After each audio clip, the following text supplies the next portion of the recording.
Last week, I got hit with a couple of fairly significant, unexpected events on the same day. So I want to share my journey of this day with you because I'm pretty excited about the results I had. So I woke up in the morning and I got smacked with a new health issue. And so I took a deep breath and said, okay, it's fairly early. There's not a lot I can do about it at this very second. So I am going to do my thing. I'm going to get my coffee, walk my dog. I'm going to work out, check my emails, and wait for doctor's offices to open, which I did. Waited for the doctor's office to open, made my phone calls, got in touch with them. They said, okay, we'll call you back. I knew at that point I wasn't going to be able to focus on work. Not going to be focused on creating client worksheets and reaching out and creating content. I just knew that wasn't going to be the right place for me mindset wise. So I said, oh, you know what? I have got a sewing project on my dining table. I'm recovering some pillows. So I was like, that's the perfect thing. Working with my hands, it's going to allow some of the energy to move. It's going to keep me mildly focused, but I don't need to, I'm not going to be stressed about what's going on. It's fairly simple. So I allowed myself to work on the project. I got a call back from the doctor's office, made my appointments, and I was like, okay, all is good. Yep. And then I said, but I'm definitely still a little spinny from what's going on. So my dog said, hey, how about you take me for a walk a little early today? You got to love how animals are just totally in tune, because he was like, it's early, but I don't care. I want to go now. So I took him on a walk. And then I came home and I got ready to go out to a networking event. I was like, okay, I'm going to go to a networking event. This is going to be perfect for me. It's going to be people, interaction, a little distracting. It'll be the perfect thing. So I went to the networking event. Halfway through the event, I get a phone call from one of my children. They had been in a car accident. Thankfully, nobody was hurt, only vehicles dented and scratched. And so I stepped outside. I talked to my child. I had the supportive conversations, gave them direction. This is what you should do. This is what you can't do. This is what you can do, blah, blah, blah, blah. Keeping in mind they're halfway, they're across the country. There's really nothing I can do. I can't go show up physically in this moment. So I allowed myself to support my child, take a deep breath, and go back into the event and finish my night.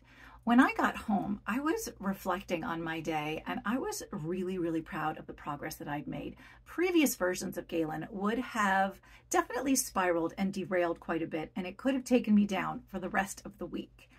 And I just would have been like, I can't network, I can't do anything, I can't have client calls. I would probably have been just very much jittery and just a very different version of myself. And I was so empowered to look back and observe the person I am becoming, consciously becoming, because this is the way I want to show up, is in an empowered way, in a strong way, in a supportive way.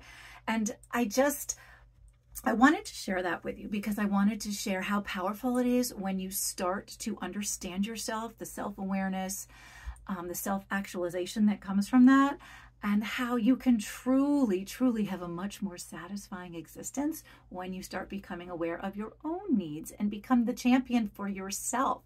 I knew I was taking care of myself. I knew what I needed in order to maintain some sense of equilibrium during this day. And I was really, really proud of how I did it.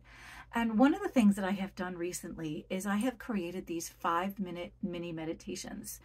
And I started just doing them for clients. And then I thought, you know what? I'm going to put them out there.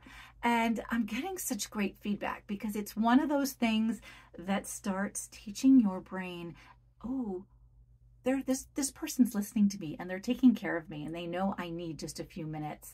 And for me, long meditations never worked great. I don't sit still well. I just don't. I'm one of those people. I'm just always moving around.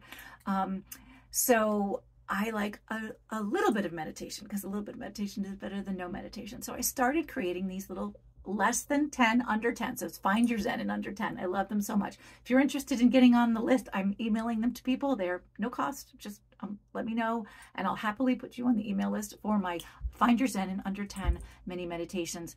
But those are one of the things that I created for me and my clients as a tool of self-awareness and self-care. And I just, I'm so excited to be embodying the person that I have always wanted to be. And I just wanted to share that so that any of you who are going through sort of self-awareness and trying to consciously create change in your life, hang in there. All the work you're doing is going to pay off. And at moments when you get hit with moments of unexpected events, that's when you get to reflect and go, okay, it's working. And if there's any way I can help you, let me know. Reach out.